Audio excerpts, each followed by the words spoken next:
ಸರ್ವರೆಲ್ಲರಿಗೂ ವಂದಿಸುತ್ತಾ ಎಲ್ಲರಿಗೂ 78ನೇ ಸ್ವಾತಂತ್ರ್ಯೋತ್ಸವದ ಶುಭಾಶಯಗಳನ್ನು ಕೋರುತ್ತೇನೆ. ಜನನಿ ಜನ್ಮಭೂಮಿಷ್ಯ ಸ್ವರ್ಗಾದಪಿ ಗರಿಯೇಸಿ, ಜನನಿ ಜನ್ಮಭೂಮಿಷ್ಯ ಸ್ವರ್ಗಾದಪಿ ಗರಿಯೇಸಿ ಎಂಬ ಸರ್ವಕಾಲಿಕ ಸತ್ಯ ನುಡಿಯನ್ನು ನೆನೆಯುತ್ತಾ ಈ ಸ್ವತಂತ್ರ ಭೂಮಿಯ ಸ್ವತಂತ್ರ ಹಕ್ಕಿಗಳಾದ ನಾವು ಇಂದು 77 ವರ್ಷಗಳ ಹಿಂದೆ ಗತಿಸಿದ ಚರಿತ್ರೆಯನ್ನೊಮ್ಮೆ ಮೆಲುಕು ಹಾಕೋಣ.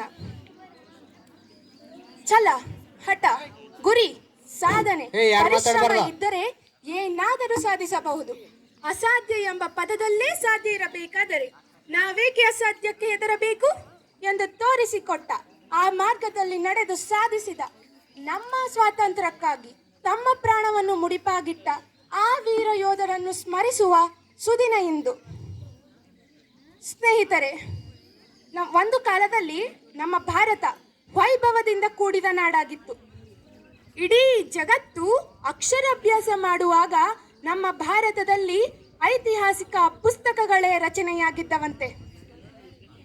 ಜ್ಞಾನ, ವಿಜ್ಞಾನ, ಆಯುರ್ವೇದದಲ್ಲಿ ಮುಂಚೂಣಿಯಲ್ಲಿದ್ದ ನಮ್ಮ ಭಾರತಕ್ಕೆ ಕೇವಲ ಸಾಂಬಾರ್ ಪದಾರ್ಥಗಳ ಹೆಸರು ಹೇಳಿ ತಕ್ಕಡಿ ಹಿಡಿದು ಬಂದ ಆ ಯುರೋಪಿಯನ್ನರು ನಮ್ಮ ದೇಶವನ್ನು 300 ವರ್ಷಗಳ ಕಾಲ ಕೊಳ್ಳೆ ಹೊಡೆದದ್ದು ಅವಾಮಾನೀಯ. ಅರಸೊತ್ತಿಗೆಯ ಅಮಲಿನಲ್ಲಿದ್ದ ಆ ನಮ್ಮ ಭಾರತೀಯರಿಗೆ ಬ್ರಿಟಿಷರ ಕುತಂತ್ರ ಅರ್ಥವಾಗಲಿಲ್ಲ. ನಮ್ಮ ಭಾರತೀಯರ ಮನೋಬಲವನ್ನು ಅರಿತ ಬ್ರಿಟಿಷರು ನಮ್ಮ ಭಾರತವನ್ನು ಅವರ ಕಪಿಮುಷ್ಟಿಯಲ್ಲಿ ಬಿಗಿದಿಟ್ಟುಕೊಂಡಿದ್ದರು. 1857ರ ಪ್ರಥಮ ಭಾರತೀಯ ಸಂಗ್ರಾಮದ ಕಿಚ್ಚು ಭಾರತೀಯರನ್ನು ಬಡಿದೆಬ್ಬಿಸಿತು. ತಾಯ್ನಾಡಿನ ಉಳಿವಿಗಾಗಿ ಕ್ರಾಂತಿಕಾರಿಗಳ ಉಗಮವಾಯಿತು. ಆದರೆ ಅದು ಫಲಕಾರಿಯಾಗಲಿಲ್ಲ. ಶತಕದ ಸತತ ಪ್ರಯತ್ನದಿಂದ 1947 ಆಗಸ್ಟ್ 15ರಂದು ನಮ್ಮ ಭಾರತಕ್ಕೆ ಸ್ವಾತಂತ್ರ್ಯ ಸಿಕ್ಕಿತು. ಸ್ನೇಹಿತರೆ, ಈ ಸ್ವಾತಂತ್ರ್ಯಕ್ಕೆ ಅರ್ಥ ಬರಬೇಕಾದರೆ ನಮ್ಮ ಭಾರತದಲ್ಲಿರೋ ಭ್ರಷ್ಟ ಆಡಳಿತವನ್ನು ಕಿತ್ತಾಕೋ ಕಠಿಣ ಕಾನೂನುಗಳು ಬರಬೇಕು. ದೇಶಿ ಕಂಪನಿಗಳನ್ನು ಬೆಳೆಸಿ ಸ್ವದೇಶೀಕರಣವಾಗಬೇಕು. ನಾವು ವಿದ್ಯಾವಂತರು ಯಾವುದೋ ದೇಶದ ಯೂನಿವರ್ಸಿಟಿಗೋ ಯಾವುದೋ ದೇಶದ IT-BT ಕಂಪನಿಗೋ ಹೋಗಲು ಇಚ್ಛಿಸುತ್ತೇವೆ.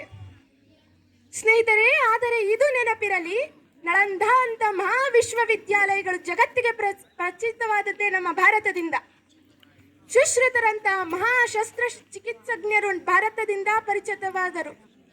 ಈ ಜಗತ್ತು ಮೆಚ್ಚುತ್ತಿರುವ ಯೋಗ, ಆಯುರ್ವೇದಂತಹ ಮಹಾಜ್ಞಾನಗಳು ಭಾರತದ ಕೊಡುಗೆಯಾಗಿವೆ. ಆಹಾರ, ಆರೋಗ್ಯ, ಸಂಸ್ಕೃತಿಯಲ್ಲಿ ಭಾರತಕ್ಕೆ ಸರಿಸಾಟಿಯೇ ಯಾವ ದೇಶವೂ ಇಲ್ಲ. ಇಷ್ಟೆಲ್ಲ ಇರಬೇಕಾದರೆ ದುರಾದೃಷ್ಟವಶಾತ್ ನಮ್ಮ ದೇಶಕ್ಕಾಗಿ ದುಡಿಯಬೇಕಾಗಿದ್ದ ಯುವ ಪೀಳಿಗೆ ಯಾವುದೋ ದೇಶದ ಉದ್ಧಾರಕ್ಕಾಗಿ, ಯಾವುದೋ ಸ್ಥಾನಮಾನದ ಆಸೆಗಾಗಿ, ಯಾವುದೋ ಯೂನಿವರ್ಸಿಟಿಗೆ ದುಡ್ಡು ಸುರಿದು ವಿದ್ಯಾರ್ಜನೆ ಮಾಡುವುದು ಬೇಕಾ?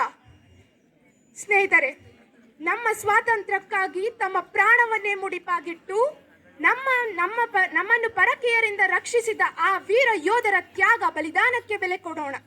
ನಮ್ಮ ತನವನ್ನು ಬಿಟ್ಟು ಕೊಡುವುದು ಬೇಡ. ನಮ್ಮ ಕಂಪನಿಗಳನ್ನು ಬೆಳೆಸಿ ಉಳಿಸಿ ನಮ್ಮ ಭಾರತವನ್ನು ಬೆಳೆಸಿ